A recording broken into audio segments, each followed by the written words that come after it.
WBUR Podcasts, Boston.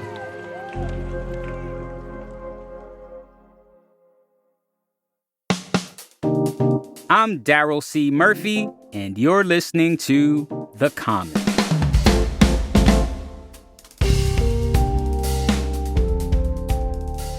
The Common team is taking a break to rest and recharge this Memorial Day weekend, and we hope you are too.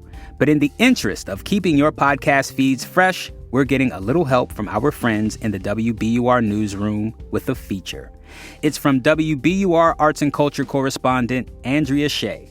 Andrea recently visited the Huntington Theater for a sneak peek at its newest production, Toni Stone, which tells the true story of the first female baseball player to ever join a professional men's baseball team in the 1950s.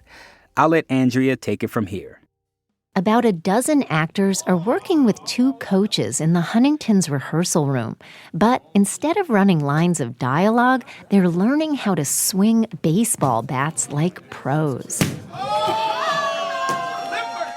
Before writing this play, Lydia Diamond says she didn't really get baseball's intricacies and drama, but her emotions fired up while reading its inspiration, Martha Ackerman's in-depth biography, Curveball, the remarkable true story of Toni Stone. I had not heard of her, which I thought was appalling. And we should know her as well as we know Babe Ruth and Jackie Robinson and Satchel Paige, and we just didn't. Like Paige and Robinson, Stone played for the Negro Leagues. As Diamond dove deeper into the female athlete's story, her main character's motivation and essence emerged. I heard a voice that was sort of based on the way she moved through the world. She had a sort of singular focus on this drive to do sports, and especially baseball. For the play's New England premiere, actor Jennifer Mogbach is bringing Stone to life. It is small and round and fits right there in your hand.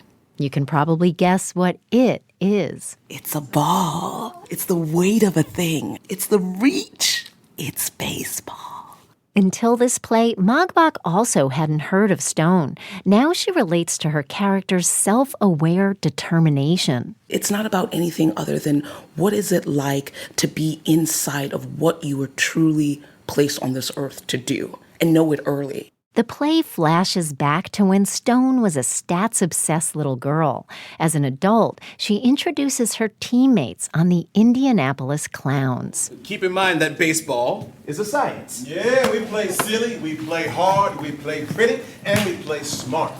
That's what separates the good players from the bad. And the only thing separates the good players from the great is that they don't have the privilege of wearing these jerseys we got on what say clowns. Diamond, who's also directing the play, says white and black crowds expected Negro League teams to entertain. So they played baseball, kind of like the Harlem Globetrotters. To illustrate their showmanship on the field, the cast dances choreographed moves that merge baseball athleticism with vaudevillian-style performance. It's what we do. We win and we bring the show.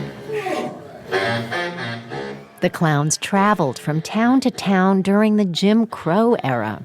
It's a perilous endeavor. There's playing sometimes exhibition games with teams who are white and fans that would have thrown things at them and screamed racial slurs.